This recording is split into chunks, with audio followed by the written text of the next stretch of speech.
मोअज़्ज़िज़ नाज़रीन, सैयद अतीकुल हसन का Sydney Australia से सलाम। आज 14 अगस्त है और वेडनेसडे का दिन है। इस वक्त यहाँ सिडनी ऑस्ट्रेलिया में 11:34 हुए हैं। 14 अगस्त 1947 को पाकिस्तान वजूद में आया, एक नज़रिए के तहत, कुछ उसूलों के तहत, और जिस पर मैं आज बात करूँगा। 14 अगस्त को एक ख्वाब देखा गया, एक नज़रिया लेकर कायद आज़म और बनियान पाकिस्तान आए। पाकिस्तान बना के दिखा दिया, पाकिस्तान बनाया, और उसके बाद पाकिस्तान का क्या हुआ आज तक एक खुलासा पेश करूँगा, और हमें अब क्या पाकिस्तान पर हमें किस तरह से आज़ादी की सालगिरह मनानी चाहिए। तो पाकिस्तानियों, हमें कुछ सवालात हैं जो मैं आपसे करना चाहता हूँ। उसका जवाब आप अपने दिल पर हाथ रखकर, अपने ज़मीर की आवाज़ सुनकर बताइएगा। अपने आप से आप सवाल कीजिएगा जो मैं सवाल आपसे कर रहा हूँ, और उसके जवाब आप खुद भी अपने आप से पूछिएगा ये, और फिर देखिएगा कि आपका रवैया क्या है इस 14 अगस्त के हवाले से, इस पाकिस्तान के हवाले से, किस कैफियत में पाकिस्तान है, और आपकी इंडिविजुअल क्या आपकी कोशिशें हैं इस या कंट्रीब्यूशन है इस पाकिस्तान को राह रास्त पे लाने के लिए, या आपने भी गिव अप कर दिया है, या फिर आप अपनी मस्तियों में मस्त हैं। ये मैं आप पर छोड़ता हूँ। अगर आप चाहें तो मुझे जवाब भी दे सकते हैं, फीडबैक भी दे सकते हैं। तो मैं बात शुरू करता हूँ। देखें, मेरे आपसे सवाल ये है कि पाकिस्तानियों, क्या आपको वाकई आज़ादी मिल गई है? क्या आप एक आज़ाद मुल्क के आज़ाद शहरी हैं? क्या आपके हुक्मरान आपके मुंतखब और पसंदीदा कायदीन हैं? क्या आपको इंसाफ, बुनियादी हुकूक, रोज़गार, कारोबार, तालीम, सेहत, माँ बहनों की इज़्ज़त, जान और माल की हिफाजत और शहरी आज़ादी आपने हासिल कर ली है? तो फिर किस चीज़ का जश्न मनाते हो? सड़कों पर हुकूक के लिए क्यों नहीं निकलते? इसकी वजह ये तो नहीं कि तुम्हारी रगों में इनकलाब के जरासीम ही नहीं है। और फिर मिसालें दी जाती हैं, आज दी जा रही हैं आजकल मीडिया में, कि बंगालियों को देखें उन्होंने कैसे एक जाबिर हुकूमत को लपेट के रख दिया, फौज को अपने घुटनों में झुका दिया, और अदालतों को ठीक कर दिया। वहां कोई लीडरशिप नहीं थी। किसने किया? यूनिवर्सिटी और कॉलेज के तुलबाओं ने। और उस पर मिसालें सारी दुनिया में दी जा रही हैं। लेकिन हमारे लिए तो ये पहली दफा नहीं दिखाया है बंगालियों ने। जब बंगालियों के साथ तासुब किया गया, बांग्लादेशी अवाम जो पहले मशरकी पाकिस्तान के पाकिस्तानी थे, जब उनके साथ नाइंसाफी की गई, तासुब किया गया, उनको बुरी नजर से देखा गया, गिरीवी नजर से देखा गया, तो वो खड़े हो गए, और फिर उन्होंने जिद्दोजहद की। उन्होंने पाकिस्तान के डेमोक्रेटिक इलेक्शन में हिस्सा लिया और जीत कर दिखाया। और पाकिस्तान की उस वक्त जब 300 नशिस्तें थी, और मेरा ख्याल है 10 या 12 कुछ मखसूस नशिस्तें थी, तो 300 में से 162 नशिस्तें उन्होंने ली, स्वीप कर दिया बांग्लादेश में। लेकिन उनको इख्तियार नहीं दिया गया, जिस पर हम बात कर चुके हैं। लेकिन आज मैं खुलासा करके वो बातें करूंगा जो इस वक्त की जरूरत है, और मैं आपके आपके दिल और दिमाग से मैं आपसे ये सवाल करता हूं कि इसका जवाब दें मुझे। तो आजकल बड़ी बंगालियों की मिसालें दी जा रही हैं, बांग्लादेशी अवाम की मिसालें दी जा रही हैं। तो भाई, ये तो वो कौम है जो पाकिस्तान की मजबूत अफवाज के सामने खड़ी हो गई। औरतें, आदमी आदमी बुजुर्ग, 10 लाख से ज्यादा बांग्लादेशियों को पाकिस्तान की फौज ने मारा, कत्ल किया, असेसिनेशन की, या आप शहीद किया। मुझे मैं नहीं इसमें बात नहीं, मैं इस पर कुछ नहीं कह सकता कि वो शहीद थे या नहीं थे, लेकिन उन्होंने अपनी कौम के लिए, अपनी हुकूक के लिए उन्होंने पाकिस्तानी फौज से टक्कर ली। और फिर क्या हुआ कि बांग्लादेश बन गया। मैं आज वो बात नहीं करूंगा कि किस तरह से इलेक्शन हुए और किस तरह वो जीते और फिर कैसे बना, लेकिन कुछ बातें मैं आज आपको आई ओपनिंग करने वाला हूं। गौर से सुनिएगा, मेरी रिक्वेस्ट है कि ये खास जो मेरा ये मैसेज है आपको इस वीलॉग के ज़रिए, जितने ज़्यादा से ज़्यादा लोगों तक हो सके आप फॉरवर्ड कीजिए, इसमें कोई टाइम नहीं लगता। ये आपकी कंट्रीब्यूशन है बेदारी के लिए, जो पाकिस्तान में पिछले 70 साल से हो रहा है और बहुत सी चीज़ें मंज़र-ए-आम पे नहीं आई, आ रही हैं मंज़र-ए-आम पे। आज पाकिस्तान की नई नस्ल ने देख लिया कि बंगालियों की नए नौजवान नस्ल कैसी है। कैसे उन्होंने फ़ौज के सामने खड़े होके उनको घुटने टेकने पे मजबूर कर दिया, अपनी डिमांड जो वो चाहते थे सारी की सारी मनवाई और भागने पे मजबूर कर दिया। हसीना वाजिद को अदालतों में घुस गए और अदालतों के जजों को उन्होंने कहा कि आपको सिर्फ चंद घंटे दिए जाते हैं, आप यहाँ से सब रिजाइन करके दफा हो जाए, और ऐसा ही हुआ। ये होती है अवामी ताकत। तो अब एक बात जो बहुत आम की जाती है कि जी बांग्लादेश, ये भी कहा गया पहले, जो हमारी उस फौज ने हमें बताया, उस एजेंसीज ने बताया कि जिन्होंने वहां 10 लाख बंगाली मारे थे, जुल्म किया था, कि जी बंगाली गद्दार थे, वो आज़ादी चाहते थे, वो पाकिस्तान के दुश्मन थे। ये ऑल सारी जो रविश है आज मंजर आम पे आ गई है। हकीकत ये है कि पाकिस्तान 14 अगस्त को आज़ाद हो गया, लेकिन दिफाई तौर पर पाकिस्तान आज़ाद कभी भी नहीं हुआ। जब पाकिस्तान बना तो उसके बाद में बरतानिया ने, और वो ऐसा माहौल था जिस पे मैं बहुत सारे वीलॉग कर चुका हूँ कि उनकी पाकिस्तान को हासिल करना था, नजरें ये थी कि हम पाकिस्तान हासिल कर लें और फिर हम किसी ना किसी तरीके से जो चीजें हम रह गई हैं उनको हम फिर कर लेंगे।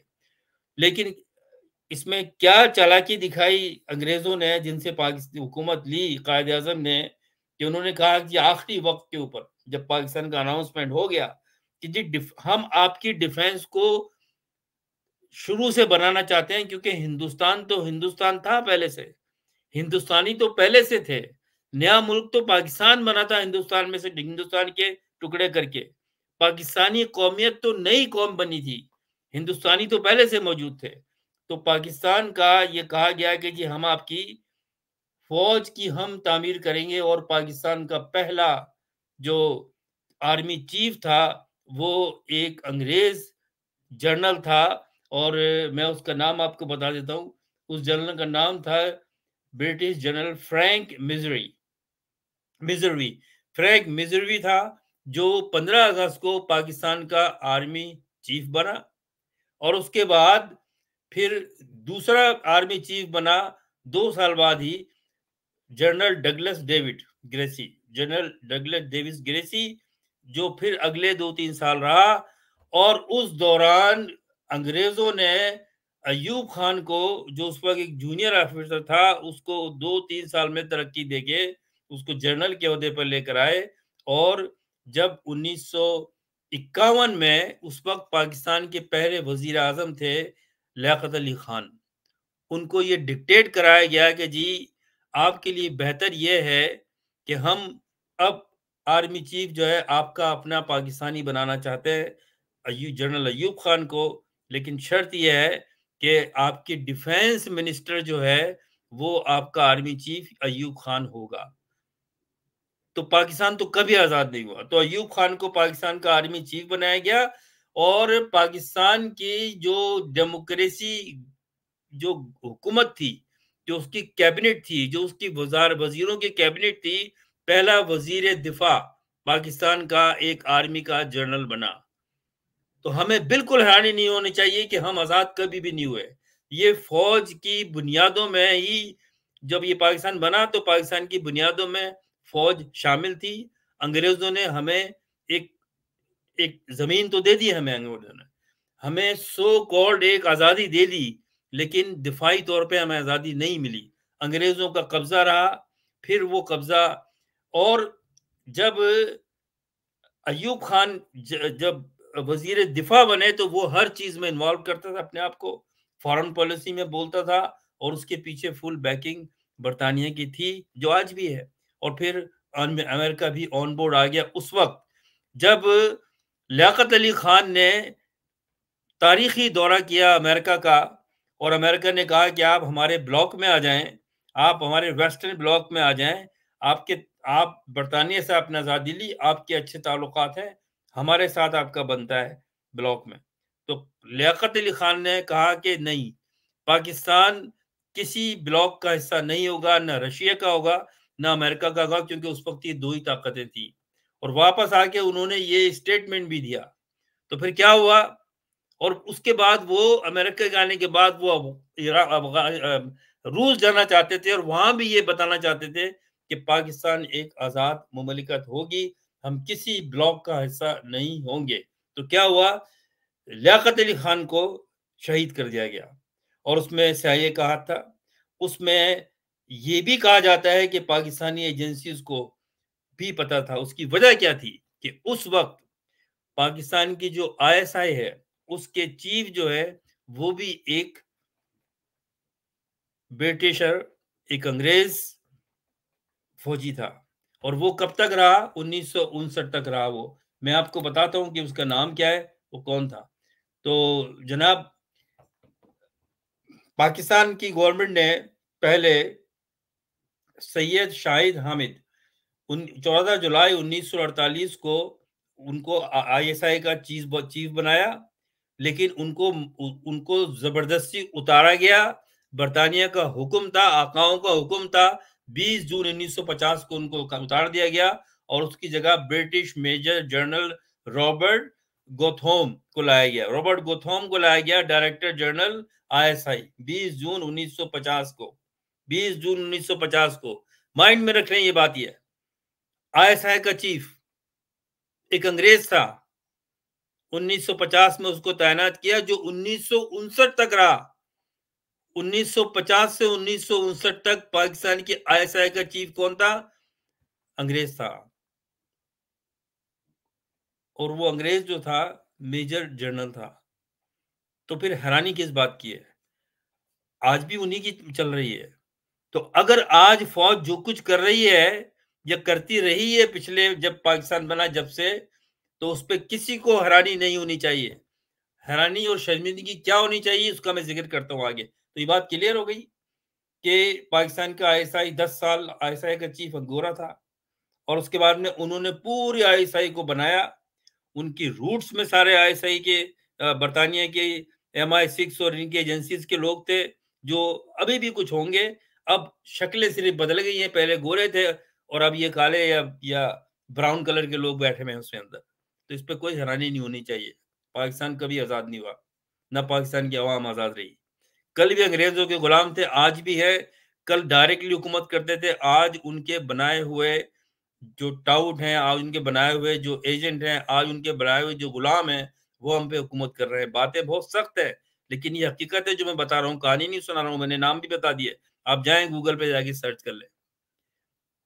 तो उसके बाद 1951 से 1958 तक पार्लियामेंट चली। 56 में आइन बन गया। 56 में आइन बना पाकिस्तान का।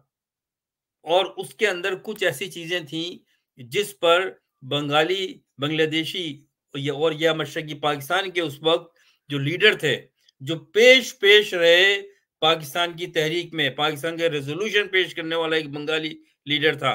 तो उन्होंने कुछ चीजों को कहा कि इसको आप इक्वलिटी पर लेकर आए। मशरकी पाकिस्तान और मगरबी पाकिस्तान की आवाम को बराबर का हिस्सा मिलना चाहिए, जिसको कि ये कहा गया कि हम इस पर नजरसानी करते हैं, इसमें अमेंडमेंट लाएंगे कॉन्स्टिट्यूशन में। एक बेहतरीन कॉन्स्टिट्यूशन बना लिया गया था। उसमें कुछ चीजें थी जो हल की जा सकती थी।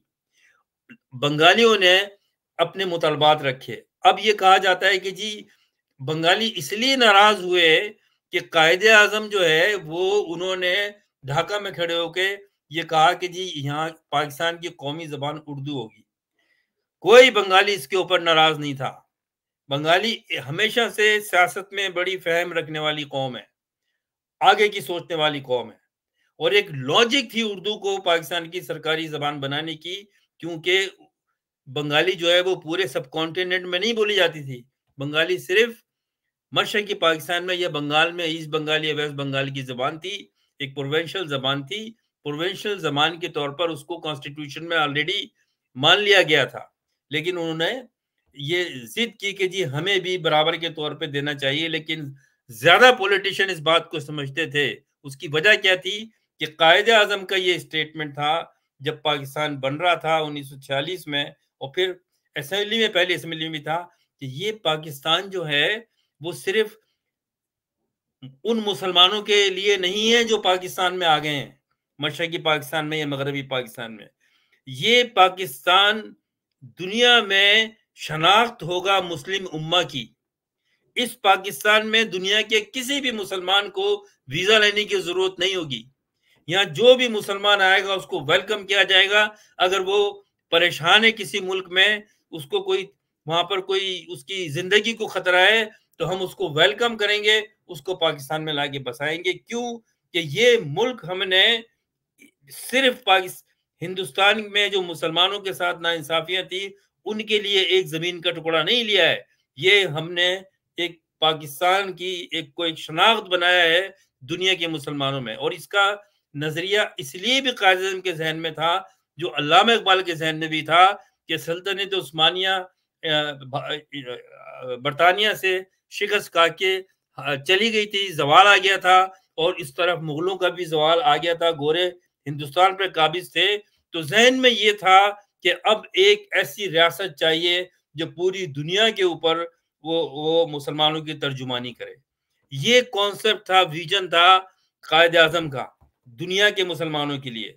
और पाकिस्तान के लिए क्या था, मैं कुछ आपके लिए कायद आजम की बात मुंह से जो उन्होंने कहा वो मैं सुनाना चाहता हूँ आपको।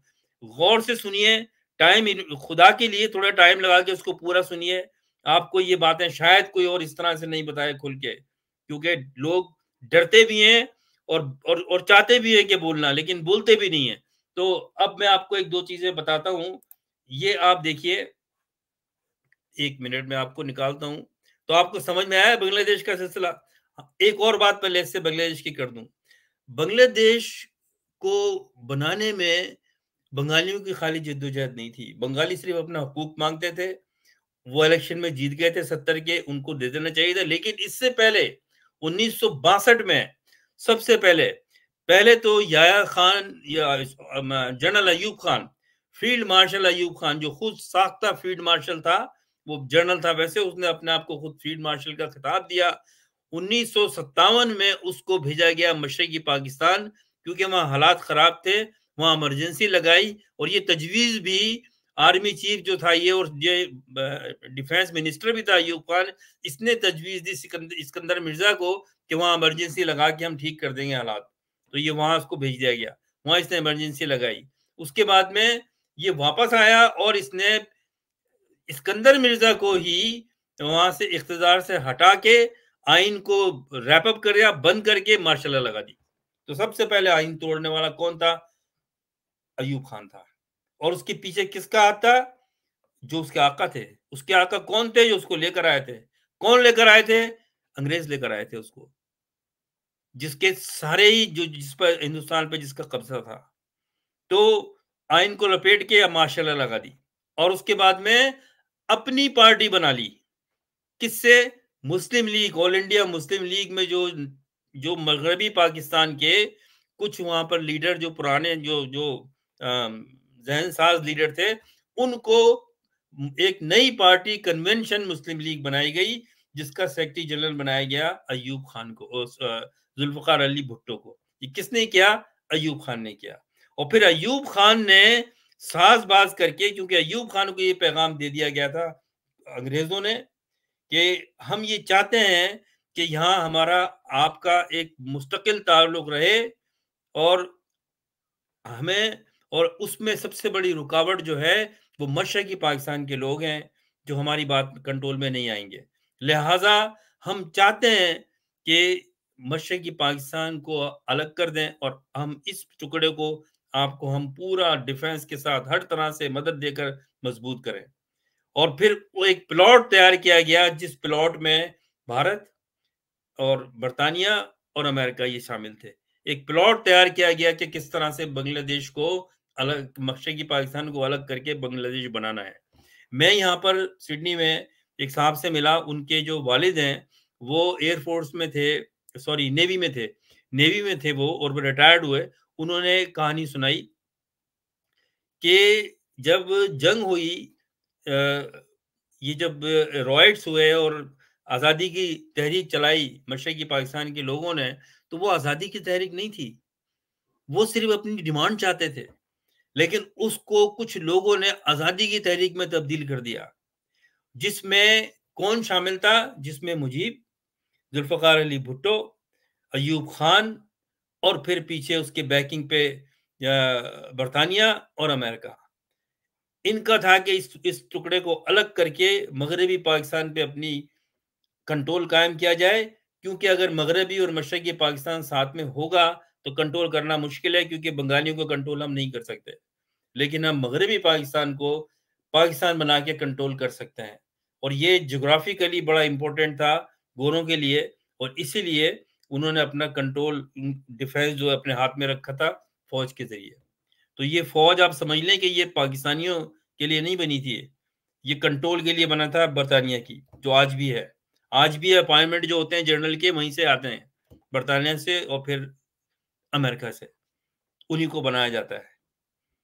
तो फिर ये हुआ कि वहाँ पर वो जंग को तब्दील हो गई एकदम जो है आज़ादी में, क्योंकि फ़ौज ने जिस तरह से मारना शुरू किया, वहाँ पर जो लोगों को लाखों लोगों को मारा उन्होंने बुरी तरह से। एक मुझे बंगाली मिले यहाँ पर हैं और काफ़ी समझदार पढ़े-लिखे हैं। उन्होंने कहा कि वो आई विटनेस हैं, वो छोटे थे उस ज़माने में, मेरी जितनी एज है उनकी। उन्होंने कहा कि जहाँ-जहाँ से मूवमेंट चल रही थी, और मैं फिर कह रहा हूँ कि ये मूवमेंट उनके हकूक की थी, आज़ादी की नहीं थी। वहाँ पर पेट्रोल छिड़क कर उस पूरे गाँव में, एक इलाके में आग लगा दी, और जो बाहर आता था उनको गोलियाँ मारते थे। हज़ारों बांग्लादेशी औरतों को प्रेग्नेंट कर दिया गया, उनको रेप किया गया, बच्चों को मारा गया। 10 लाख लोगों ने कुर्बानी दी, और फिर उसके पीछे हिंदुस्तान पूरी तरह से फ़ौज, उन्होंने मुक्ति वाहिनी बनाई और फ़ौज आ गई है। और फिर क्योंकि ये एक ड्रामा था, अलग करना था मुल्क को, वरना आप सोचें, क्या किसी मुल्क में आज आप देखें फ़लस्तीन को, आज फ़लस्तीनियों को देखें, ना उनकी फ़ौज है, ना असला है उनके पास, उनकी लीडरशिप भी परेशान है, कोई उनका साथ नहीं दे रहा, कोई मुसलमान मुल्क बेगैरत बन के सब बैठे हुए हैं अमेरिका और बरतानिया के खौफ में, कोई आवाज़ नहीं निकालता, लेकिन वो लड़ रहे हैं आज भी वो, पूरी दुनिया से लड़ रहे हैं वो। ऐसे हथियार नहीं डाले जाते हैं अगर जज़्बा हो तो।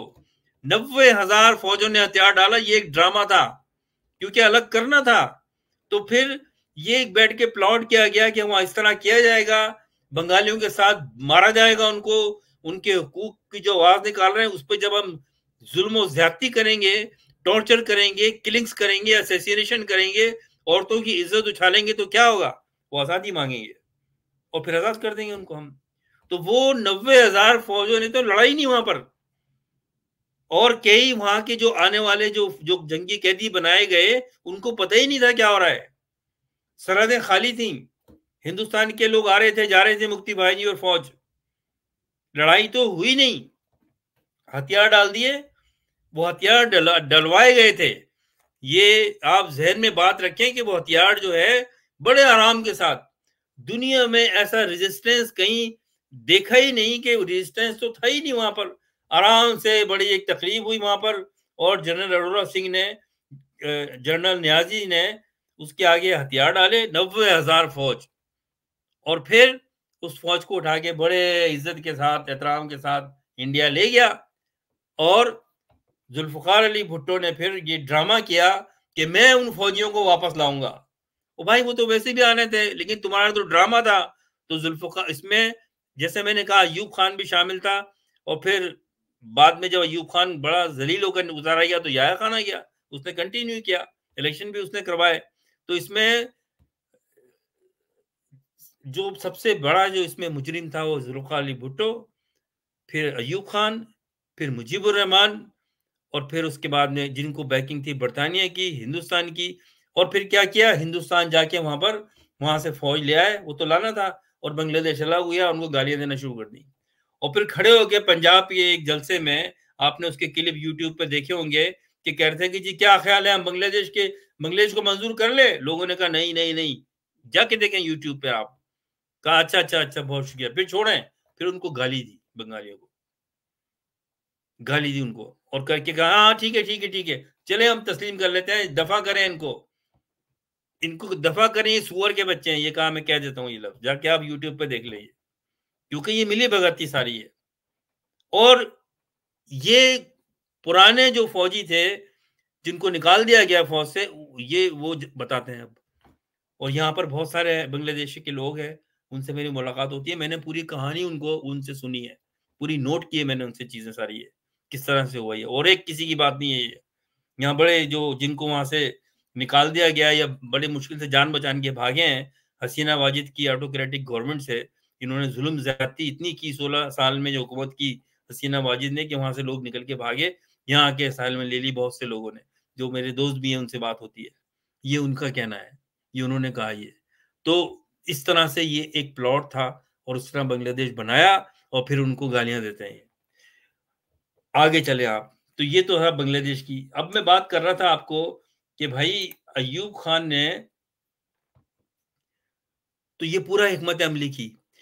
अयूब खान ने अपनी हुकूमत खत्म करके अब जो मुस्लिम लीग को खत्म करके अपनी कन्वेंशन लीग बनाई, अपनी हुकूमत बनाई, सिस्टम निज़ाम चेंज कर दिया, प्रेसिडेंशियल सिस्टम ले आया, जनरल बॉडी एक सिस्टम ले आया, उसके इलेक्शन कराए जिसमें बीडी मेंबर वगैरह होते थे, और उसके बाद में उस इलेक्शन में डिसाइड ये किया फातिमा जिन्ना ने, क्योंकि फातिमा जिन्ना उस वक्त प्रेसिडेंट थी मुस्लिम लीग की।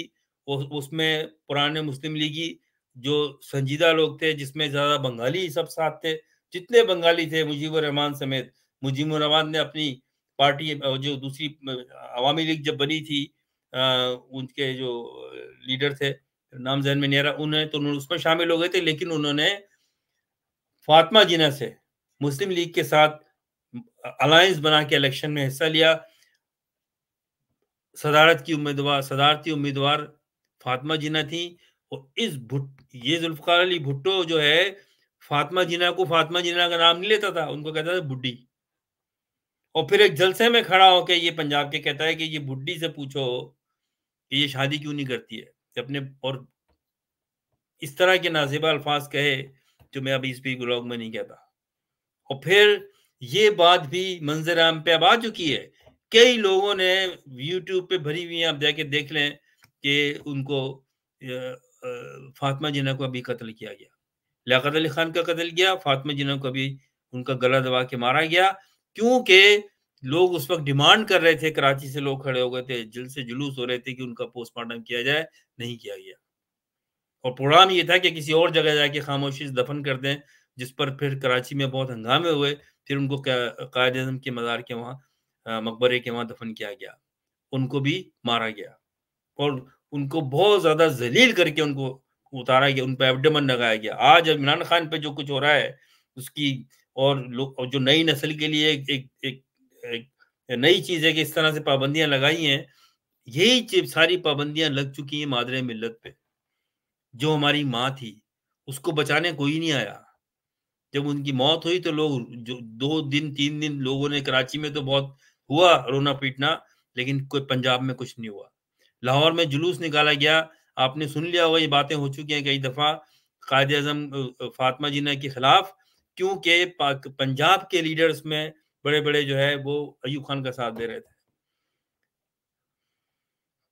उनका निशान जो था पार्टी का लालटेन था, तो एक कुतिया को कुर्सी पे बिठा के उसके गले में लालटेन बना के घुमाया पंजाब में, लाहौर में। ये किया हमने मादरे मिल्लत के साथ। और उसका बेटा जिसने किया, वो आज नवाज शरीफ के साथ पार्लियामेंट में बैठा हुआ है और वजीर भी बना वो। ये है हमारी दास्तान, फिर हम रोते हैं कि हमने क्या किया। कायद-ए-आज़म ने पाकिस्तान बनाया, उनका एक मौक़िफ़ था। मैं आपको थोड़ी-सी 2-3 उनके इक़्तिसाबात सुनाता हूँ, बताता हूँ, इसलिए कि बहुत कनेक्टेड चीज़ें हैं, इनको देखें आप। जो कायद-ए-आज़म ने पाकिस्तान जिस नज़रिए से बनाया था, वो देखें आप। 1946 1 साल पहले उन्होंने कहा था पेशावर में खड़े होके कि we do not demand Pakistan simply to have a piece of land, but we want a laboratory where we could experiment on Islamic principles, जो मैंने अभी आपसे बात की। फिर आप देखें उन्होंने जब पाकिस्तान बना तो उसकी आइडियोलॉजी क्या थी? Sovereignty belongs to Allah, Islamic state governed by teaching of Quran and Sunnah to save the distinct religious, political, economical, cultural and social identity of Muslim. क्या ऐसा हुआ? बिल्कुल भी नहीं हुआ। तो फिर कायद-ए-आज़म ने कहा, बानी पाकिस्तान ने कहा था कि अफसरशाही का काम मुल्क का इंतजाम संभालना है, फौज का काम सरहदों की हिफाजत करना है और सियासतदानों का काम आइन की पासदारी और हुकूमत की पॉलिसियां बनाना है, ये कहा। तो असल गद्दार कौन है? जो पाकिस्तान बानी पाकिस्तान के उसूलों और पैगाम से मुनरिफ हुए हैं, ये कहा था। बात बिल्कुल क्लियर थी। कायद आज़म को ज़्यादा टाइम नहीं मिला, लेकिन उन्होंने 1 साल में ही सारी ऐसी चीज़ें सिखा दी थी, बता दी थी कि ये मुल्क किस तरह चलेगा। ऑब्जेक्टिव रेज़ोल्यूशन पास हो गया था पाकिस्तान का, 12 नुकात के पॉइंट थे, जिसके ऊपर कॉन्स्टिट्यूशन भी बना 56 में, जिसको तोड़ा गया। और फिर जो ये आर्मी ने कब्जा किया, और जैसे मैंने बताया आपको शुरू से कि किस तरह से आर्मी का इन्वॉल्वमेंट था पाकिस्तान में, और वो कब्जा आज तक है। तो ये कब्जा इनका खत्म नहीं होगा। ये हर उस आदमी को हैंग करेंगे, टांगेंगे जो मुहिब वतन पाकिस्तानी है। और ये एजेंडा कहाँ से आता है वो भी मैंने आपको बता दिया, क्योंकि उनको कोई हमदर्दी नहीं है इस पाकिस्तान से। इसके मजीद एक टुकड़ा चला गया, मजीद इसके 4 टुकड़े हो जाए, दे डोंट केयर, बिकॉज इनके हाथ में कुछ नहीं है, कुछ नहीं है इनके हाथ में। जब आदमी करप्ट होता है ना, और जो करप्शन करवाता है उससे कहता है कि याशी करो, फिर उसकी सुननी पड़ती है। बात सारी ये है। कायद आज़म ने तो बहुत सारे उनके मैसेजेस में भी लोग लंबा हो जाएगा। एक और उन्होंने जगह कहा कि प्रोविंशियलिज्म पे, if we begin to think ourself as Punjabi, Sindhi etcetera first and Muslims and Pakistanis incidentally, then Pakistan is bound to disintegrate. अगर हमने पंजाबी, सिंधी और पश्तून और ये बन के सोचा पहले, और बाद में मुस्लिम बन के सोचा, तो do you think that this is some abstruse proposition? Our enemies are fully alive to its possibilities, which I must warn you that they are already busy in exploiting. क्या कायद आज़म ने सही नहीं कहा था? ऐसा नहीं हो रहा है। आज कौन है पाकिस्तानी? हमें तो पाकिस्तानी बन के दिखाना था। 14 अगस्त 1947 से पहले पाकिस्तानी कोई नहीं था। एक नई कौम बन के दिखाना था। दुनिया में पहली दफा ऐसा हुआ था कि नजरिए की बुनियाद पे एक कौम वजूद में आई थी, एक मुल्क वजूद में आया था नजरिए की बुनियाद पे। हिंदुस्तान तो था पहले से, हिंदुस्तानी भी थे पहले से, लेकिन पाकिस्तान नया बना था, और पाकिस्तानी नए बने थे। ये कौन पाकिस्तानी थे? इसमें बंगाली भी थे, इसमें सिंधी भी थे, इसमें बलोची भी थे, इसमें पठान भी थे, और इसमें महाजिर भी थे जो हिंदुस्तान से हिजरत करके आए थे, और इसमें सारे लोग थे। तो कायद आज़म ने कहा था कि तुम्हें पहले पाकिस्तानी बन के सोचना है, और अगर नहीं सोचा तो ये डिसइंटीग्रेट हो जाएगा, क्योंकि नजरिया है। फिर वही रियलिटी में चले जाएंगे जो पाकिस्तान बनने से पहले ये थे। पंजाबी पाकिस्तान बनने से पहले भी पंजाबी थे, सिंधी पंजाब पाकिस्तान बनने से पहले भी सिंधी थे, पश्तून पाकिस्तान बनने से पहले भी पश्तून थे। लेकिन डिफरेंस ये था कि अब ये सब पाकिस्तानी बन के इनको सोचना था, जो नहीं सोचा, जो नहीं सोचा। आज पाकिस्तानी कौन कहता है अपने आप को? धोखा देते हो अपने आप से आप लोग अगर कहते हो पाकिस्तानी है, वरना आज के दिन क्या होना चाहिए था? अगर हमने कायद आज़म की बातों को नहीं माना, आज नई नस्ल को पता होना चाहिए। हम तो बहुत छोटे थे, ना 9वीं क्लास में था मैं जब बांग्लादेश बना, लेकिन मेरे वालिद क्योंकि बहुत ज़्यादा इंटरेस्ट लेते थे इन चीज़ों में, बहुत इंटेलेक्चुअल माइंड थे, पॉलिटिकल माइंड थे, राइटर थे। वो हमारे घर में ये माहौल था, बातें होती रहती थी। तो मैंने देखा, वो जिस दिन पाकिस्तान बना रो रहे थे कि ये क्या हुआ, और उससे जिस दिन बांग्लादेश बना 71 में, लेकिन उससे पहले वो कहते रहे कि ये बांग्लादेश बन जाएगा। आप देखो फौज ने जो जुल्म किया वहां पर, तो अभी भी ये करते हैं। लेकिन हमारी कौम हम क्या कर रही है? हमारी कौम अपनी मस्ती में मस्त है। आप मुझे बताइए, क्या आपको ये जेब देता है? मैं ये कहता हूं कि भाई आप जश्न मनाइए। यहां पर मैं जब आया 89 में, और उसके बाद 90s में मैंने बहुत बड़े बड़े यहाँ प्रोग्राम किए हैं। किसी ने आज तक ये प्रोग्राम नहीं किए इतने बड़े पाकिस्तान डे के ऊपर। मैंने 4 बसेस अपने पॉकेट से हायर करके पेरी पार्क लकिम्बा से लेके सिटी तक गया। टाउन हॉल में एक बहुत बड़ा हमने प्रोग्राम किया। हर साल मैं बड़े जबरदस्त तरीके से करता था, अपने जाती खर्चे के ऊपर। किसी से मांगे नहीं है पैसे आज तक, खुद करता था मैं अपने तौर पे, क्योंकि एक जज्बा हमारे रगों में है। हमारे माँ बाप, हम बायान पाकिस्तान की औलादों में से हैं, लेकिन अब दिल के आंसू रोता है दिल, क्योंकि पाकिस्तान तो जो जिस मकसद के लिए बनाया था वो है ही नहीं। और जो आज भी ढोल ताशे बनाते हैं, मैं उनसे सवाल करता हूँ, आज जो ये तकरीबें करके डिनर कर लें, खाना खा लें, फंक्शन कर लें और ये कर लें और डिनर कर लें, मैं एक सवाल करता हूँ आपसे, इंसाफ के साथ जवाब दीजिएगा। बहुत कड़वी बातें करता हूँ मैं, क्योंकि मेरा दिल रोता है। मैं किसी प्रोग्राम में शरीक नहीं होता हूँ। अब क्यों? कि ये अपने आप को धोखा देना है। और आज अगर मुझे सवाल, मैं आपसे सवाल करता हूँ कि अगर आपके घर में आग लग जाए, तो आप क्या करोगे? सबसे पहले पानी डालोगे या बाहर खड़े होके शनाइयाँ बजाओगे आप? उसको बचाओगे आप? अगर आपके घर में कोई, अल्लाह ना करे, कोई शदीद बीमार हो जाता है, हॉस्पिटलाइज़ हो जाता है और उसकी सालगिरह आ जाती है, तो धूम-धड़क्के से सालगिरह करोगे या उसके लिए आप फ़ातहा-ख़्वानी करोगे, मिलाद दुआ करोगे, कुरान ख़्वानी करोगे, अल्लाह से दुआ माँगोगे, अल्लाह ताला उसको सेहत दे? बताएँ मुझे आप, तो आप किस तरह के पाकिस्तानी हैं? आप एक सेल्फिश लोग हैं अगर आप इस तरह से सोचते हैं कि अब आपका वही अब चल रहा है आपका। पाकिस्तान की सालगिरह, पाकिस्तान का इंडिपेंडेंस का मतलब आपके लिए एक पार्टी है, आपके लिए डिनर है, आपके लिए एक दूसरे को अवार्ड देने हैं, आपके लिए हुआ करना है, ढोल ढड़क्के करने हैं आपको, कारों पे झंडे लगा के घूमने हैं आपको। तो आप सेल्फिश लोग हो, कोई आपको हमदर्दी नहीं है इस मुल्क से, वरना क्या करते आप? होना क्या चाहिए था? पाकिस्तान में या बाहर जो भी पाकिस्तानी है, 14 अगस्त के दिन पट्टियां बांध के काली मिलियंस मार्च होना चाहिए था पाकिस्तान में, अपने मुतालबात के लिए मिलियंस मार्च होना चाहिए था। जैसे बंगालियों ने आपको दिखा दिया, नई नस्ल के बंगालियों ने दिखा दिया आपको। पुरानी नस्ल ने बांग्लादेश बनाया, नई नस्ल ने उनकी हठधर्मी जो चल रही थी, उन्होंने ये लिहाज नहीं किया कि हम जिसके खिलाफ बात कर रहे हैं उसका बाप ने पाकिस्तान बनाया था, मुजीबुर रहमान ने। उन्होंने कहा जो बन गया, इसका मतलब ये नहीं कि फॉरएवर आप बैठ जाओ तख्त के आगे एक डिक्टेटरशिप बनने के तरह से, और सारे इदारों को अपने कंट्रोल में कर लो आप, चाहे फौज हो, चाहे अदलिया हो, चाहे पुलिस हो, और फिर चाहे मीडिया को बैन कर दें आप, सारी पार्टियों को खत्म करके एक पार्टी रूल नाफिज कर दें आप। हम ये बर्दाश्त नहीं करेंगे। ठीक है, आपने पाकिस्तान बनाया, आपने बांग्लादेश बनाया, हमने आपकी इज्जत की, उन्होंने मुजस्सिमे उखाड़ के फेंक दिए। पॉलिटिकल सेंस ये होता है। कौम के लीडर जब तक लीडर होते हैं जबकि वो कौम के मुफाद में सोचते हैं, जब वो कौम के मुफाद में नहीं सोचते तो उनको फिर जूते मार के उतारती है कौम। ये तरीका होता है। लेकिन जागीरदारी निजाम में, कबायली निजाम में, वडेरों में ये होता है कि एक वडेरा है, उसका बाप भी वडेरा, उसका बेटा भी वडेरा, उसका पोता भी वडेरा। ये पाकिस्तान में हो रहा है जो असेंबलियों में बैठे हुए हैं। क्या की गवर्नमेंट है, क्या की हुकूमत है, और फौज में भी ये होता है। तो एक गठजोड़ है, एक सारा एक पाकिस्तान में जो हुकूमत कर रहा है, जिसे मैं माफिया कहता हूँ अक्सर, जो खत्म नहीं हो सकता, क्योंकि उनको बैकिंग है पूरी हिंदुस्तान की, वो बरतानिया की और अमेरिका की। हिंदुस्तान की बात कर रहा हूं मैं, और मैंने आपको मिसाल दे दी अभी कि बांग्लादेश एक प्लॉट था बनाने का, अलग करने का, ताकि इस हिस्से पे कब्जा हो सके, और है।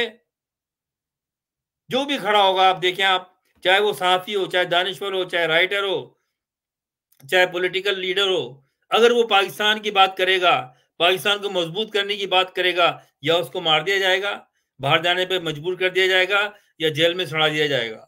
इमरान खान का क्या कसूर है? शर्म नहीं आती इन लोगों को? शर्म, और शर्म आएगी कैसे भाई? कोई हमदर्दी नहीं है पाकिस्तान से कि जिस शख्स को दुनिया जानती है, और दुनिया पाकिस्तान को उसके नाम से जानती है, जिसने स्पोर्ट्स का लेजेंड रह चुका है। हमें पता है, हम ऑस्ट्रेलिया में रहते हैं, और जो ऑस्ट्रेलिया में रह रहे हैं, ये बात सुन रहे हैं, सब जानते होंगे कि यहाँ कितनी इज्जत है इमरान खान की। किस लिए? इसलिए कि उसने पाकिस्तान का नाम रोशन किया। आउटस्टैंडिंग एक शख्सियत है वो, खाली क्रिकेटर नहीं है, इंटेलेक्चुअल है। कई बुक्स का राइटर है वो, कई बुकें लिखी है इमरान खान ने, सेहत पे और नेचुरल एनवायरनमेंट पे, और फिर केपीके के इलाके पे, इस पे कई बुक्स लिखी हैं उसने। पॉलिटिकल साइंस में उसने डिग्री ली है, इंटरनेशनल पॉलिटिक्स में। तो एक आपको एक लीडर मिला, उस पे इसी आर्मी ने, क्योंकि ये किसी को नहीं जिंदा रहने देंगे, ये उस पे 200 केस बना के फेंक। और मैं 2 साल से कह रहा हूं, जब से इमरान खान पे ये किया है, ये नहीं छोड़ेंगे। ये उसी तरह मारेंगे जिस तरह लियाकत अली खान को शहीद किया, जिस तरह फातिमा जिन्ना को, मादरे मिल्लत को, शर्म आती है, मादरे मिल्लत कहते हैं, और उनको मारा तो कोई बोलता नहीं आज। आज उनका दिन नहीं मनाते, पता नहीं कब उनके कब सालगिरह आई और चली गई, और हम पाकिस्तानी क्या करते हैं बैठकर? अगर हाँ एक और छुट्टी का अनाउंस कर देते तो हम छुट्टी में अय्याशी करते बस। तो मैं आपसे ये पूछता हूँ, मैंने आपको बांग्लादेश का बता दिया, अब मुझे ये बताएं कि क्या हम इन चीजों पे अमल कर रहे हैं? हम हमें सबको पाकिस्तान का डे मनाना चाहिए, लेकिन हालात के हिसाब से मनाना चाहिए। आप किस तरह से खुश हैं इस पाकिस्तान के लिए जो इस वक्त तड़प रहा है, जो इमरजेंसी में है, जिसके लिए डॉक्टरों ने कह दिया कि इसका इलाज नहीं हो सका, दुआ करें बस। आप हॉस्पिटल के बाहर खड़े होकर ढोल ताशे और बाजे बजा रहे हैं, फिर अल्लाह ताला क्या करेगा? अल्लाह ताला तो इंसाफ करने वाला है। हमने बददियानती की है, हम बड़े-बड़े जो है वो कुरान की आयतें और हदीसें और हुजूर का फरमान और ये सब कुछ करते हैं हम। कितनी ये रिलीजियस पार्टी क्या किया इन्होंने ये? क्या इन्होंने जो कायदे-आज़म ने बताया था कि पाकिस्तान कुरान और सुन्नत के हिसाब से चलेगा। ये इतनी बड़ी-बड़ी जो मज़हबी जमातें हैं, इन्होंने कुछ किया है इसके लिए? एक सूदकारी का निज़ाम नाफ़िज़ कर दिया और दिए जा रहे हैं सूद। पूरा मुल्क सूद देता है आईएमएफ को। तो हमारी तो जो भी पाकिस्तान में पैसा है वो हराम है सब। तो फिर बहरहाल तो और फिर मज़े की बात देखें आप, ये कैसी कौम जिन्होंने पाकिस्तान को गालियाँ दी, उनको ऐवानों में पहुँचा दिया, उनको लीडर बना दिया। ज़रदारी मैंने आज अभी पोस्ट अपने सोशल मीडिया पे डाला है मैंने इसलिए डाला कि किसी ने मुझे पोस्ट भेजा, उसमें ज़रदारी साहब फरमा रहे हैं कि उनके बाप की पाकिस्तान बनाने में उनके बाप का बड़ा हाथ था। इतने बेगैरत लोग हैं कि अपने बाप का नाम क्यों नहीं लेता, और अब इसने अपना स्टेटमेंट चेंज किया कि उनका बड़ा हाथ है। मैंने पीटीवी का इसका क्लिप था, उसको मैंने आज सोशल मीडिया पे डाला है, आप जाकर देखें। हाकिम अली जरदारी टॉकिंग अबाउट कायदे आजम, वो कह रहा है कायदे आजम ने हमारे साथ जुल्म किया है, और फिर कह रहा है कायदे आजम पागल का बच्चा। ये टेलीविजन पे बैठ के कहा इसने, हाकिम अली जब जिंदा था। ये उसकी औलाद है ये, जिसको हमारी इस आवाम ने, इस पंजाब की आवाम ने, इस सिंध की आवाम ने उसको प्रेसिडेंट बनाया, आज भी प्रेसिडेंट है, 2 दफा प्रेसिडेंट बनाया। देखिए कितना काबिल आदमी है वो, कि उसको दोबारा प्रेसिडेंट बनाया है। उसने पाकिस्तान को आसमान पे पहुंचा दिया उसने, है ना। कितना काबिल ये शरीफ फैमिली है। और फिर इमरान खान जब बात करता है, कोई नहीं निकलता होना निकलेगा। आप में वो जरासीम ही नहीं है। बंगालियों में एक आइडेंटिटी थी उनकी, फिर भी वो पाकिस्तान के साथ खड़े हुए आके। पहली बात तो ये कि भाई उन्होंने तो मुस्लिम लीग बनाई थी, उन्होंने तो मुस्लिम लीग की बुनियाद डाली थी, वो तो कायदे आजम को लेकर आए और प्रेसिडेंट बनाया। उनका वो उस वक्त उनकी तादाद ज्यादा थी, उनके असेंबली में उनके 70 में वो उन्होंने स्वीप किया था पूरा।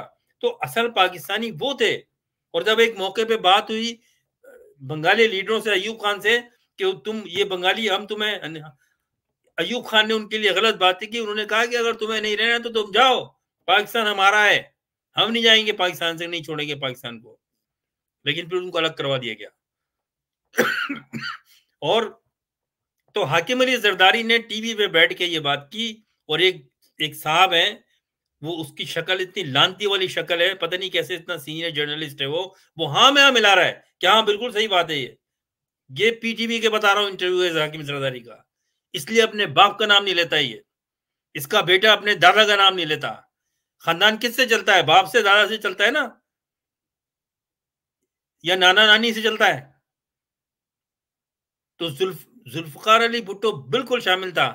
लेकिन क्या हुआ, आज पाकिस्तान में जो बैठे हुए अदलिया में, फौज तो है ही, और बाकी जो भी एडमिनिस्ट्रेशन में, ब्यूरोक्रेसी में, ये सब के सब करप्ट पाकिस्तान के दुश्मन। मैं इनको दुश्मन इसलिए कहता हूं कि इन्होंने जो भी काम किए पाकिस्तान को खाना खराब किया है, और हमारी आवाम नहीं निकलेगी ये, इनमें वो जरासीम ही नहीं है, ये नहीं निकलेगी ये।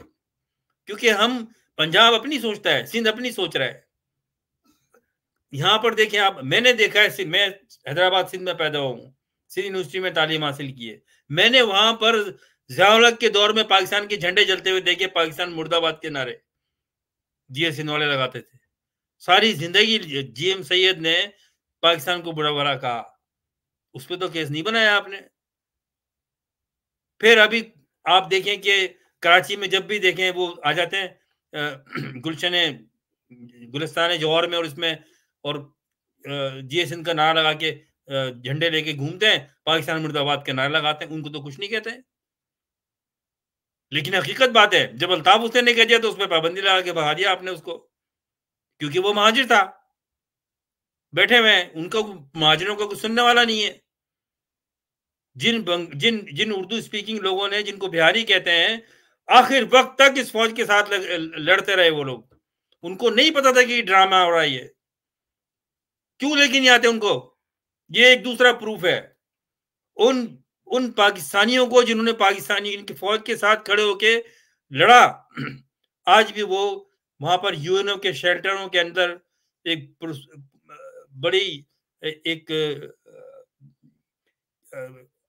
इंसानी जो जिंदगी का लेवल होता है ना, उससे नीचे गुर्बत की हालत में कस्मा पुरसी में वो रह रहे हैं। तीसरी जनरेशन उनकी पैदा हो गई है और उनको लाते नहीं है। क्यों? क्योंकि उन्होंने तो किया है, उनको क्यों नहीं आएंगे वो? कोई बात करता है उसके ऊपर? कोई बात नहीं करता उसके ऊपर। वो आज भी बैठे हुए वहां पर। और कई जमात इस्लामी के पुराने जिन्होंने साथ दिया था, जिन्होंने खिलाफ बात की थी बांग्लादेश की, जो पाकिस्तान के साथ खड़े रहे थे और पाकिस्तान अलहदगी की, मशरकी पाकिस्तान की तहरीक के खिलाफ बात की, उनको फांसी लगा दी हसीना वाजिद ने। पाकिस्तान में कुछ भी नहीं हुआ, उस पर कोई बयानबाजी नहीं हुई। तो ये वीडियो मेरी लंबी हो गई है, क्योंकि मेरा ये वीलॉग नहीं है, ये मेरा एक लेक्चर है जो आप लोगों को बताना था, आपने बेदारी करनी थी। तो भाई मुझे बताएं, हमें भी अच्छा लगता था, मैंने कहा कि हम पाकिस्तान के लिए जश्न बनाएं। और अगर पाकिस्तान किसी तरह से अल्लाह ने फिर मौजज़ा दिखाया और राह रास्त पे आ गया और पाकिस्तान में ऐसे हालात हो गए जो मुझे नजर नहीं आते, इमरान खान को नहीं छोड़ेंगे। ये जो आपने अभी ड्रामा देखा है, ये ड्रामा चल रहा है, फैज हमीद को उस पर बंद कर दिया, ये सब ड्रामा है। ये एक प्लॉट बनाया गया है इमरान खान को फांसी देने के लिए, ये प्लॉट बनाया गया है ये। क्योंकि इस वक्त अदलिया, फौज, ब्यूरोक्रेसी तीनों एक साथ हैं। ये ड्रामे करते हैं। ये सुबह एक बयान देते हैं पब्लिक का खुश करने के लिए, वो उनको उनका बिल्कुल लेवल डाउन हो जाता है। हाँ, बड़ा जबरदस्त बयान दे दिया फलाने जज ने, एक तरफ 8 जज एक तरफ है, 4 एक तरफ है, एक तरफ है, ये हुआ है, इमरान खान छूट जाएगा। सब बेवकूफी की बातें हैं। या तो हमारी आवाम बहुत ही भोली है, बहुत ही बेवकूफ है, स्टूपिड है, या इनको कोई परवाह ही नहीं है। तो हो क्या रहा है? Delay tactics. उसकी इमरान खान की बीवी पर भी एक केस खत्म हुआ, दूसरे चला गया। वो सेशन जज में केस हुआ, वो उन्होंने जमानत दे दी, लोग बड़े खुश हो गए, फिर वो हाई कोर्ट में चले गए, फिर वहां पर जमानत मिल गई, लोग खुश हो गए, केस तो कोई भी खत्म नहीं हुआ, जमानतें हो रही हैं, वो सुप्रीम कोर्ट में चले गए। क्योंकि ये सब मिले हुए हैं, ये अवाम को बेवकूफ बना रहे हैं, ये डिलेइंग टैक्टिक्स है। और पाकिस्तान में इन्होंने वन पार्टी, एक डिक्टेटरशिप कायम करनी है। तो या तो पाकिस्तान टूट जाएगा, क्योंकि अब इस वक्त पाकिस्तान की सूरत हाल ये है कि केपीके के जो पश्तून है वो बर्दाश्त नहीं करेंगे। ये आज तक इमरान खान की वजह से वो इमरान खान के साथ हैं, पाकिस्तान का नारा लगा रहे हैं। कल एक वक्त आएगा बहुत जल्द जब वो कहेंगे हमें आजादी चाहिए। बंगालियों की तरह टाइम नहीं लगेगा उनको, उनके पीछे कोई इंडिया नहीं है। बंदूक लेके आ जाएंगे वो और तालिबान उनका साथ देंगे और केपी के अलग हो जाएगा। अगर नहीं समझे ये तो हो सकता है उसके लिए तैयार हुई है। पंजाब तो फिर वही जो है रंजीत सिंह के दौर में दोबारा चले जाएंगे और रह लेंगे शायद। सिंध में तो फिर वो राजा दाहिर के दौर में चले जाएंगे और रह लेंगे, हाथ जोड़ के पैर पकड़ के। लेकिन मुझे नहीं लगता कि बलोच ऐसे हैं या पश्तून ऐसे हैं, खड़े हो जाएंगे वो। बलूचिस्तान का क्या हाल किया इन लोगों ने? बलूचिस्तान एक अलग हिस्सा था। पहले फोर्स से नवाब कालाबाग को अयूब खान ने फोर्स करके कि तुम हमारे साथ आओ वरना हम तुम्हें बंद कर देंगे सारी तुम्हारी नवाबियत वगैरह, उसको मजबूरन उनको लेकर आए। बाकी जो हिस्सा था गवादर का, ओमान से खरीदा, और उसको खरीद के लाने में अमेरिका का हाथ था, क्योंकि वहां बेस बनानी थी। आज बेस बनी भी है। आज क्या हाल किया है ये पाकिस्तानी फौज ने बलूचिस्तान में, उसकी खबरें नहीं आती हम तक, कराची तक या लाहौर तक या पंजाब तक। तो वो बेजार है, वो जा नहीं सकते वहां पर कोई पाकिस्तान का झंडा लेके, या पाकिस्तानी, या कोई कराची से या पंजाब से, वहां कोई पाकिस्तान की आवाज नहीं है। वहां सिर्फ आपके पास पंजाब है और सिंध है, और ये भी अपनी मस्ती में मस्त है। जरदारी चाहता है उसको सिंध का मालिक बना दें, और नवाज शरीफ चाहता है उसको पंजाब का मालिक बना दें, और ये अवाम तमाशा देखेगी है, क्योंकि हालात यही हैं। इमरान खान, कितने लोग निकल रहे हैं, क्यों इमरान खान को बार बार पोस्टपोन करना पड़ रहा है?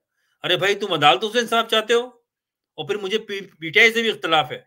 जब आपने देख लिया कि ये लोग आपके साथ नहीं है, या आपको डिलेइंग टैक्टिक्स कर रहे हैं, इमरान खान को जेल में डाला हुआ है, एक एक दिन उसका कीमती है, 71-72 साल उसकी उम्र है, और आप उनकी बातों में आ रहे हो, या आप ये ड्रामा कर रहे हो, आप ये इस कोर्ट में चले गए, उस कोर्ट में चले गए, आपको पता नहीं है कि ये इमरान खान के खिलाफ है सब? कैसे समझ आएगी आपको? आपको एग्जाम्पल शो कर दी बांग्लादेशियों की नई नस्ल ने, उखाड़ के फेंक दिया फौज को भी और इसको भी, जाओ तुम्हारी ऐसी की तैसी, भागो इधर से। टाइम दे दिया घंटों में। उन्होंने आर्मी चीफ को बोला कि तुम्हारे पास 3 घंटे का टाइम है, हम नहीं मानते तुम्हारी बनाई भी आरजी, ये जो टेम्परेरी जो आपने काबीना बनाई है, हम डिक्टेट करेंगे। स्टूडेंट लीडर था यूनिवर्सिटी का, उसने डिक्टेट किया कि इसको लेकर आओ, और वो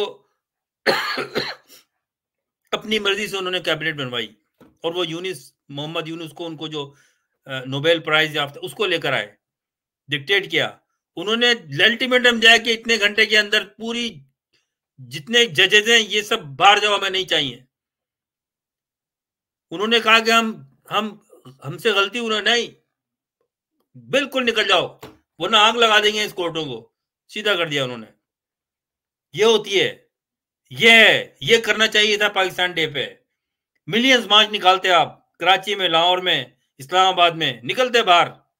आपको तो ढोल ताशे बना के, ढोल बजा के भंगड़े करना, बस मस्ती करनी है, बस खत्म बात। तो ये अफसोसनाक बात है, दिल जलता है। इसीलिए मैं किसी का 14 अगस्त के प्रोग्राम में, भाई आप करें, आए आके शहर में जुलूस निकालते हैं कि पाकिस्तान में क्या हो रहा है, लेकिन हर आदमी को एक मौका चाहिए अपने एंटरटेनमेंट के लिए, एक डिनर के लिए, एक पार्टी के लिए, जहाँ पर जाके बैठ सकें, कुछ फोटो सेशन हो सकें। जब देखो सोशल मीडिया पे बस वो ये वहाँ खाना खा रहा है, वहाँ खाना खा रहा है, वो खाना, ये खाना, ये this is what it is. Who cares about Pakistan? हकीकत बात तो ये है, एक मुनाफिकत की शक्ल है, पूरी कौम एक मुनाफिकत में इन्वॉल्व है, चाहे वो पाकिस्तान में हो या वो कम्युनिटी में हो, पाकिस्तान, कनाडा में, ऑस्ट्रेलिया में या अमेरिका में, ये हाल है। बहरहाल हम तो फिर भी मुहिब्बे वतन पाकिस्तानी है, दुआ तो करते रहते हैं हमेशा पाकिस्तान के लिए, लेकिन अब हालात नजर नहीं आ रहे। जो भी हो रहा है, अपना टाइम बर्बाद नहीं करें, सब ये मजाक है, ये मजाक हो रहा है। सिर्फ सिर्फ लोगों को बेवकूफ बनाया जा रहा है, और बेवकूफ बन रहे हैं, ये बेवकूफ बन रहे हैं, ये बेवकूफ बनेंगे, ये नहीं आएंगे बाहर। ये फिर इंशाल्लाह आपसे बात होगी। बहरहाल हमारी दुआ है, मेरी दुआ है, पाकिस्तान सलामत रहे, लेकिन जैसा करना है वैसा भरना है भाई। अल्लाह इंसाफ करने वाला है। पाकिस्तान को आवाम बचाती, आवाम। अब तो आपके पास कोई एक्सक्यूज नहीं है। आपको आपके उन लोगों ने बता दिया जो छोड़ के चले गए आपको, कि देखो ये होती है पावर। 1000 लड़के मरवा दिए उन्होंने अपने, मरवा नहीं दिए बल्कि खड़े हो गए ऐसे, देखा होगा आपने क्लिप, फौज के सामने मारो, और फिर गोली मार दी फौज ने, दूसरा आके खड़ा हो गया। ये हिम्मत चाहिए। क्या ये पंजाबियों में हिम्मत है इतनी? सिंधियों में है? बताए मुझे आप। नहीं है। बात बहुत खतर कड़वी है ये, लेकिन हकीकत है ये। अगर है, मुझे गलत साबित करें, आए निकलें। बहुत हमदर्दी अगर जिसको इमरान खान से एक तड़ी लगाई आईएसआई ने, उन्होंने फोन कर करके कि जी जो आएगा पाकिस्तान उसको देखेंगे, सब दुपक के बैठ गए सब। ये है। और फिर बात करते हैं रिवोल्यूशन की, इनकलाब की। भाई वो जरासीम ही नहीं है, छोड़ दें। हाँ, हमारे माँ बाप में, हमारा बाबूजाद में था, जो अपने सारी जद्दी पुश्ती सब आइडेंटिटी, विरासत और सब चीज छोड़ के आ गए इस मुल्क के अंदर। आज मैं सोचने पे मजबूर हूं कि उन्होंने क्या सही फैसला किया था या नहीं। सोचने पे मजबूर हूं ये मैं। क्या बताएंगे अपने बच्चों को, क्या है पाकिस्तान? बताए, क्या बताता हूँ, क्या बताऊंगा मैं अपने बच्चों को? आज मेरी कल पोती ने सवाल किया मुझसे, 10 साल की है कि दादा अब्बू पाकिस्तान कैसे बना था? मैं मज़ाक नहीं कर रहा, मैं ड्राइव कर रहा था। तो अब कल मनाएँगे हम 14 अगस्त? मेरे पास जवाब नहीं था। मैं नहीं गाड़ियों में लेके घूम सकता उनको, बच्चों को, अपने पोता-पोतियों को, पोता-पोते को, नवासे को, पाकिस्तान के झंडे लेके। क्योंकि मैं मुनाफिक नहीं हूँ, मेरा दिल रोता है। हाँ, अगर प्रोटेस्ट होता तो मैं जाता, आगे खड़ा होता मैं। जो लीडर बनते हैं, जो वो बनते हैं, आए ना आगे, आए ना पाकिस्तान में। 5-500 के बाजे खरीद के चला रहे हैं लाहौर में और कराची में और इस्लामाबाद में, और कहते हैं आज़ादी दो हमें। तो ये बात है भाई, ये मुनाफ़िकत जब तक इस कौम में बस गई है, अब नहीं निकलेगी है। ये ये फ़ौज के गुलाम है, और फ़ौज किनकी गुलाम है वो मैंने बता दिया सारा आपको। फिर इंशाल्लाह बात होंगे, दुआ में याद रखिएगा। अल्लाह हाफ़िज़।